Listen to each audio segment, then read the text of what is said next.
과거에 비해 기술이 상상 이상으로 발달한 지금은 어떤 사건, 사고가 일어나도 빠르게 해결이 가능합니다. 따라서 예전에 비해 강력 사건이나 미스터리한 현상이 일어나는 빈도도 눈에 띄게 줄어들었어요. 좋은 현상이죠. 하지만 현재 기술만 가지고 설명할 수 없는 일들은 계속해서 일어나고 있습니다. 특히 사람이나 운송수단이 통째로 사라지는 집단 실종 사건의 경우가 그런데요. 이유는 이동 경로를 정확히 유추할 수 없는 데다 여러 가지 변수가 많기 때문이죠. 예를 들어 실종 장소가 숲이나 산, 바다라면 사람이 수색을 하는데 한계가 있습니다. 그리고 조난자들이 야생동물에게 공격을 당할 가능성도 있죠. 예측이 불가능하다는 특징 때문에 시간이 지날수록 사건을 해결할 확률은 급속도로 낮아지게 됩니다. 지금이야 GPS 같은 추적 장치나 휴대전화 사용 기록으로 실종자나 운송수단을 더 쉽게 찾을 수 있지만 이건 어디까지나 기술이 발달한 나라에서 쓰는 방법이죠. 모든 나라가 이런 기술을 갖추고 있는 건 아닙니다. 기술이 매우 발달한 나라가 있으면 상대적으로 낙후된 곳도 있기 때문에 어디에나 같은 기준을 적용할 수는 없는데요. 다른 이유로는 범죄에 노출 가능성도 있다는 겁니다. 납치나 테러, 의도적인 선박 침몰이나 추락사고를 내는 경우는 생각보다 많이 벌어지는 사건이에요. 기계적 결함이나 부족한 기술은 나중에라도 보완할 수 있습니다. 하지만 사람이 의도적으로 일으킨 범죄는 사전에 예방하기가 힘들고요. 전부 막을 수가 없어요. 이런 유형의 사건은 기술의 발전과 상관없이 벌어지고 미리 예방하기 아주 힘들다는 단점을 가지고 있습니다. 이런 사건들이 아예 일어나지 않는 게 가장 좋지만 인간의 역사는 곧 범죄의 역사가 되기도 하거든요. 인간이 모여 사는 순간부터 범죄는 항상 존재해 왔습니다. 인간이 존재하는 한 언제 어디서나 일어날 수밖에 없죠. 노력을 통해 확률을 줄이는 수밖에 없는 겁니다. 이번 시간은 어떤 방법으로도 설명이 불가능한 영구 미래 사건 중 하나인 21세기에 일어난 가장 미스터리하다고 알려진 말레이시아 항공 370편 실종 사건을 이야기해 보겠습니다. 자세한 내용 궁금하시면 구독과 좋아요 부탁드립니다. 지금으로부터 약 5년 전인 2014년 3월 8일 말레이시아 쿠알라룸푸르 국제공항에서 출발해 중국의 수도인 베이징 국제공항으로 도착할 예정이었던 항공기 MH370편 여객기가 이륙한 지 40분 만에 실종됩니다. 새벽에 출발했지만 당일 날씨 상태는 아주 좋았고요. 해당 비행기도 말레이시아에서 보유한 비행기 중 10년 넘게 사고 한 번 없는 아주 안전하다고 검증된 여객기였습니다.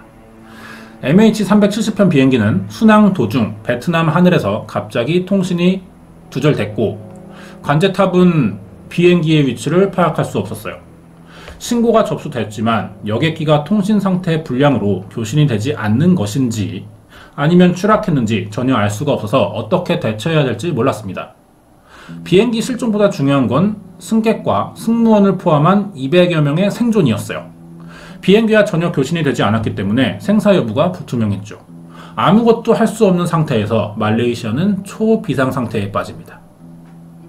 MH370편 비행기가 베트남 영공에서 실종됐으니 가장 먼저 수색에 들어간 곳은 베트남 해군이었고요. 베트남과 말레이시아의 바다가 만나는 해양 국경 지점에 여객기가 추락했을 것이라고 보고했습니다. 이제 남은 건 비행기의 잔해와 실종자들을 수습하고 사고 원인을 분석하면 돼요. 그런데 여기서 예상치 못한 문제가 발생합니다. 수색한 지 하루가 지났는데 항공기 잔해나 실종자를 전혀 발견하지 못하는 것이었어요. 비행기가 바다로 추락했으니 잔해들이나 사람들은 해류를 타고 다른 곳으로 계속해서 이동했을 겁니다. 따라서 이번엔 말레이시아 해군이 이들을 찾을 때까지 매일 수색 반경 범위를 넓혀갔습니다. 그러던 중 여객기 실종과 아주 가까운 몰디브 섬의 현지 주민이 집에서 뛰쳐나올 정도로 큰 소리를 내며 낮게 날고 있는 비행기를 목격했다는 증언을 해줬습니다. 해군은 이 증언이 실종된 MH370편 비행기와 외형이 매우 비슷하다고 판단했고요. 이제 인도양 전체를 수색하게 됩니다. 안타까운 사고 소식에 많은 나라에서 실종 여객기와 실종자를 찾는 수색 작업에 참여해줬어요. 미국 국방부에서는 600만 달러의 예산도 지원해줬습니다. 많은 인력과 예산이 투입됐으니 시간이 오래 걸리긴 해도 찾는 데는 문제가 되지 않을 것처럼 보였죠. 12일간의 수색 결과 일본과 태국, 뉴질랜드 등 여러 나라의 위성에 추락한 비행기의 잔해들로 보이는 물체들이 포착됐어요. 드디어 사건 해결에 실마리를 찾는 듯 했지만 위성에 잡힌 지점을 직접 확인해 본 결과 쓰레기들로 밝혀졌고요. 비행기 잔해나 실종자들의 시신은 어디서도 찾아볼 수 없었습니다. 그러던 중 사고 한 달째가 지나던 2014년 4월 호주와 중국으로부터 비행기에 내장된 블랙박스의 전파 신호를 감지했다는 소식이 들려왔어요. 만약 이 주파수가 어느 쪽에서 발생했는지 찾을 수만 있다면 추락한 여객기를 찾는데 아주 좋은 단서가 될 것 같은데요. 이미 많은 시간이 지나서 블랙박스의 배터리도 얼마 남지 않을 가능성이 컸기 때문에 서둘러 신호 위치를 찾아야만 했습니다. 결국 호주는 최신 장비까지 지원받아서 정확한 위치 확인에 나섰고 대략의 범위를 파악하는 데 성공했죠. 이제 신호가 오는 주변 지역을 수색만 하면 됩니다. 하지만 해당 지점으로 가는 도중에 만약 배터리가 방전된다면 범위 파악이 다시 힘들어질 수도 있었어요. 따라서 수색팀은 급한 대로 수색 신호가 오는 그 지점부터 찾아가 봅니다. 하지만 블랙박스 배터리가 결국 방전됐죠. 신호 지점을 찾는데 실패합니다. 한 달 넘도록 수색 작업은 계속됐지만 전혀 성과가 없었어요. 그러자 실종자 가족과 말레이시아 국민은 군 수사 당국을 더 이상 신뢰하지 못했죠. 이젠 수색을 돕던 다른 나라들까지 철수하고 있었습니다. 이 당시 우리나라에서는 세월호 침몰 사고가 있었어요. 한 달 간격으로 대형 사고가 겹치다 보니 해외에서도 한 나라에만 수색을 지원할 수는 없던 거죠. 이제 언론은 사건 해결이 힘들 것 같다는 보도까지 내보내기 시작합니다. 사고 2달째가 가까워 오자 잠수정을 동원해서 해저 수색으로 전환했지만 이젠 성과가 있을지도 불확실해진 데다 바닷속이라면 잔해가 부식되고 고래들이 일부를 먹게 될 가능성도 있어요. 대형 고래들은요 산업 폐기물까지도 소화시킵니다. 그때부터는 아예 증발된 거나 마찬가지겠죠. 여러모로 수색 작업을 기대할 수는 없었습니다. 이렇게 여러가지 악조건이 겹치면서 사건은 조금도 진행된 것 없이 시간만 지나가고 있었어요. 말로 전하다 보니 이 내용이 굉장히 짧을 뿐이지 2달간 1초도 쉬지 않고 수색 작업은 계속됐습니다. 이 사건이 미스터리한 이유는요, 이런 대규모 수색에서도 부속품 하나 찾지 못했다는 겁니다.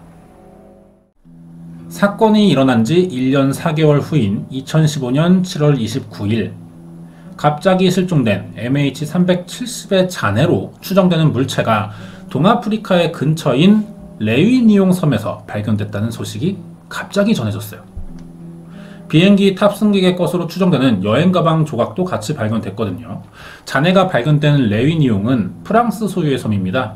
그래서 가장 먼저 프랑스 본토로 이 잔해가 옮겨져서 조사가 다시 시작됐죠.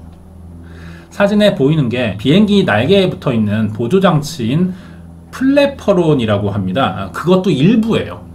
이 잔해물을 조사해본 결과 실종된 MH370편 비행기의 잔해로 확인됐습니다. 그렇다면 비행기는 인도양에서 추락해 해류를 따라 동아프리카 해역까지 떠내려고 한 것이라고 볼 수 있죠. 조사팀은 이 섬에 나머지 잔해들까지 있을지도 모른다는 생각에 섬을 수색해 봤어요. 하지만 별다른 흔적은 발견하지 못합니다. 첫 발견이었지만 부품의 일부였고요. 본체나 사람을 찾은 건 아니었기 때문에 이게 별 도움이 되지 못하는 조사였습니다. 2015년에 발견된 비행기 잔해 이후로 다시 1년 만인 2016년엔 레위니용 섬의 근처인 모리셔스 섬에서 또 다른 잔해가 발견됩니다.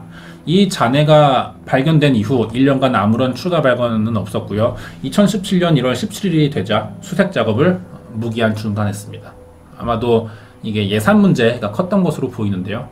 그러다가 다시 1년 만인 2018년에 국가에서 수색이 진행되지 않았고요. 미국의 민간 해저 수색 업체인 오션 인피니티라는 곳이 있습니다. 여기서 약 3달간 수색 작업에 들어간 적이 있어요. 하지만 여기서도 아무런 발견은 하지 못합니다. 결국 사고 4년 4개월 만에 말레이시아 정부는 여객기 MH370편 실종 사건에 대한 충분한 증거를 찾지 못했기 때문에 사건 발생의 원인 규명에 실패했다는 공식 발표를 하게 됐죠. 지금까지도 말레이시아 항공 MH370편 실종 사건은 사고 원인이나 단서를 찾지 못한 채 미스터리로만 남아 있습니다. 공식적으로 사고에 대해 드러난 사실은 아무것도 없지만 많은 사람들은 이 사고가 왜 일어났는지 추측을 계속 해오고 있어요. 그중 몇 가지 가설을 알아보도록 하겠습니다. 첫 번째 추측으로는 비행기가 테러범들에 의해 납치됐을 것이라는 주장인데요. 사건 조사 중 MH370편에 탑승한 승객 2명이 분실된 여권을 사용했다는 사실이 발견됐습니다. 이들이 사용한 여권은 각각 이탈리아와 오스트리아 국적이고요. 분실된 지 꽤 오래된 것이었어요. 여기서 테러 의혹을 더하는 정황이 밝혀지는데 두 개 다 태국에서 분실된 거고요. 중국으로 가는 티켓이 함께 구매됐다는 겁니다. 분실 여권을 사용한 2명은 모두 중동 국가 출신인 젊은 남성이라는 점도 있었어요. 그래서 테러라고 의심하고 있던 거죠. 하지만 미국 정보기관에서 조사한 바에 따르면 다른 국가로 이민을 가려고 했던 단순 미립국자인 것으로 밝혀집니다. 말레이시아에서도 이 사람들이 테러리스트일 가능성은 매우 낮다고 발표했어요. 비행기 실종이나 추락 사고는 조종사의 고의 추락이나 기계 결함이 아닐 경우 납치 테러가 대부분이라 수상한 정황이 드러나면 테러를 가장 먼저 의심해보게 됩니다. 9.11 테러의 영향도 있었고요. 그동안 다양한 국제적 사건을 일으킨 배후 조직이 중동 국가 출신의 극우 종교단체였다는 이미지가 굉장히 강하기 때문에 테러를 의심해보기 충분하죠. 하지만 아니었던 것으로 밝혀지면서 수사 방향을 바꿉니다. 이 사건은 기기 고장이나 기상 악화로 발생한 사고가 아니고 납치 아니면 고의 추락일 것이라고 결론을 내리는데요. 그렇다면 용의자가 있어야겠죠. 이 사람입니다. 해당 여객기를 조종한 기장과 부기장이 지목됐어요. 이 사람들의 집을 압수수색했고 실종되기 전 기장이 관제탑과 주고받은 신호를 복원해 새로운 수사에 들어갔습니다. 그랬더니 MH370편 여객기를 조종한 기장이 실종 직전 정상적으로 관제탑과 신호를 주고받다가 기장 쪽에서 일방적으로 신호를 차단했다는 사실이 드러났어요. 그 뒤로 비행기의 고도를 의도적으로 낮췄고 원래 가려던 베이징 방향이 아니라 서쪽으로 경로를 옮기려 했다는 흔적도 차단했습니다. 보통 비행기를 회항하려면 먼저 기내에 위급한 상황이 발생했다는 방송을 하고 관제탑에 알린 뒤 방향을 돌리는 게 일반적이죠. 그런데 아무런 신호도 없이 기장이 독단적으로 이런 시도를 했다는 건 아주 수상해 보이는 정황입니다. 그렇다면 기장은 왜 이런 행동을 했는지도 알아봐야 하는데요. 사고 당시 기장은 정신질환을 앓고 있었다고 합니다. 그리고 비행 전 아내와 불화까지 겪으면서 심리적으로 불안한 상태였다는 주변 사람들의 진술을 들을 수 있었어요. 이런 이유로 비관자살을 선택한 것이 아니냐는 생각을 해볼 수 있는데요. 신빙성이 꽤 있어 보이는 게 기장이 관제탑과 수신을 끊기 직전에 굿나잇 MH370이라는 말을 남기기도 했거든요. 여러모로 사전에 자살 비행을 계획했을 것이라는 생각이 들게 됩니다. 말레이시아 정부 측에서 기장의 집을 압수수색해본 결과도 굉장히 의심스러운데요. 인도와 스리랑카, 몰디브, 민간인 출입 불가 지역인 디에고 가르시아 등 인도양 부근에 위치한 국가 공항에 착륙 연습을 한 비행 시뮬레이션 기록이 남아있던 거죠. 이번에 일어난 MH370편이 실종되기 전 인도양 쪽으로 회항을 시도했다는 점과 상당 부분 맞아 떨어집니다. 이렇게 보면 자살 비행이 거의 확실시 되는 것 같아요. 사실 이날 기장은요, 비행 일정이 없는 사람이었습니다. MH370편이 이륙하기 몇 시간 전에 갑자기 베이징으로 가는 비행을 배정받았던 거예요. 이러면 다시 생각해 볼 수도 있습니다. 하지만 워낙에 다른 정황들이 맞아떨어지고 있기 때문에 어느 정도 계획을 해놨다가 예상치 못한 날 갑자기 비행을 하게 됐고 이 기회에 충동적으로 저질렀을 가능성이 커 보이죠. 이 소식을 들은 기장의 아들은 이러한 추측들을 굉장히 강하게 부정했어요. 가족의 입장에선 당연히 납득하기 힘들겠죠. 정확히 밝혀지지도 않은 이야기인데다 비행기에 타고 있던 다른 승객들과 나의 가족도 같이 실종돼 있는데 우리 가족만 용의자로 몰려 있으니까요. 사건의 진실은 그날 비행기에 탑승한 승객과 승무원들만 알 겁니다. 하지만 같은 항공사에서 일하는 직원은 평소 이 기장이 아내와의 불화로 힘들어했고 전부터 극단적인 선택을 결심하고 있었다는 말을 한 적이 있어요. 지금까지 말레이시아 수사 당국과 항공사고 수사대가 조사해본 것을 정리하면 사건이 일어나기 전 기장이 자신의 집 컴퓨터를 이용해 인도양 쪽으로 비행 시뮬레이션을 시도한 기록과 주변 사람들의 증언대로 불안한 심리 상태와 정신질환을 앓고 있었던 점, 의도적으로 관제탑과 신호를 차단한 점 등을 들어 말레이시아 여객기 실종 사건은 기장의 자살 비행일 확률이 매우 높다고 생각됩니다. 하지만 유력 용의자로 지목된 기장도 실종 상태죠. 생사를 확인할 수 없어서 자세한 사항을 조사할 수 없기 때문에 무작정 사건의 범인이라고 단정할 수는 없는 상태입니다. 확실한 증거를 가지고 법적 절차를 통해 재판이 이루어지기 전까지 누군가를 범인으로 몰아서는 안 되겠죠. 무죄 추정 원칙에 어긋납니다. 이렇게 말레이시아 항공의 MH370 여객기 실종 사건이 결국 미스터리로 남게 됐는데요. 이런 결과가 나온 데는 사실 수사당국의 실책이 굉장히 컸다고 볼 수 있습니다. 사건이 일어난 지 3일째였던 2004년 3월 10일에요. 말레이시아 정부에서 실종된 여객기의 행방을 찾기 위해 가장 먼저 한 일이 뭐냐면요. 주술사를 초빙하는 거였습니다. 코코넛을 두드리고 있죠. 이 주술사가 그동안 말레이시아에서 일어난 큰 사건들을 해결하는데 자주 기용될 만큼, 해결에 성공한 건 아닙니다. 기용될 만큼 화려한 경력을 가졌다고 합니다.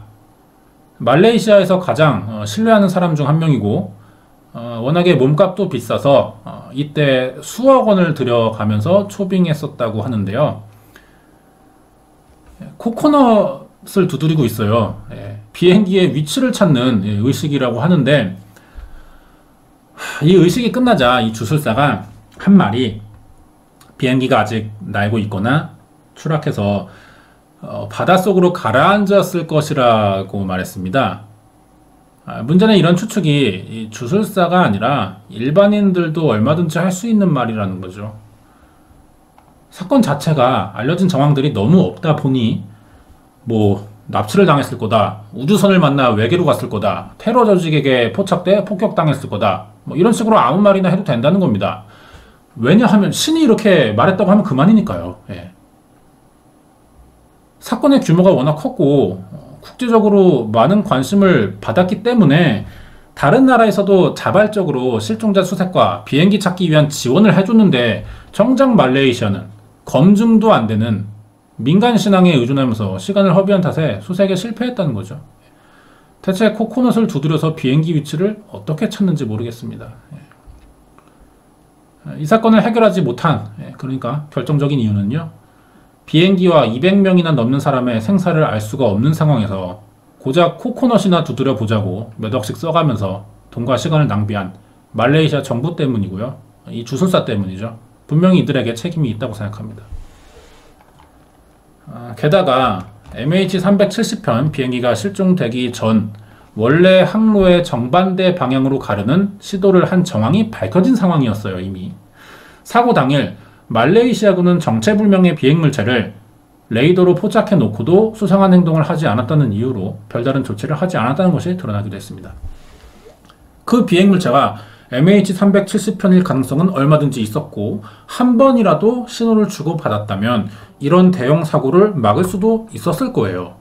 말레이시아군은 MH370편이 예정된 항로가 아닌 다른 쪽으로 방향을 튼 것을 포착하긴 했지만 단순히 비행기에 결함이 있어서 횡한 것으로 판단했다고 나중에 해명했어요. 하지만 이미 정부의 신뢰를 잃은 사람들을 납득시키긴 힘들었죠.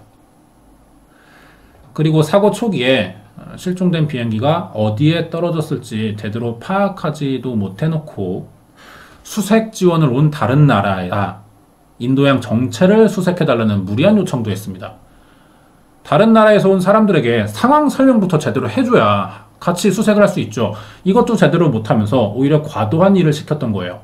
결국 스스로 도움을 거부한 거나 마찬가지죠.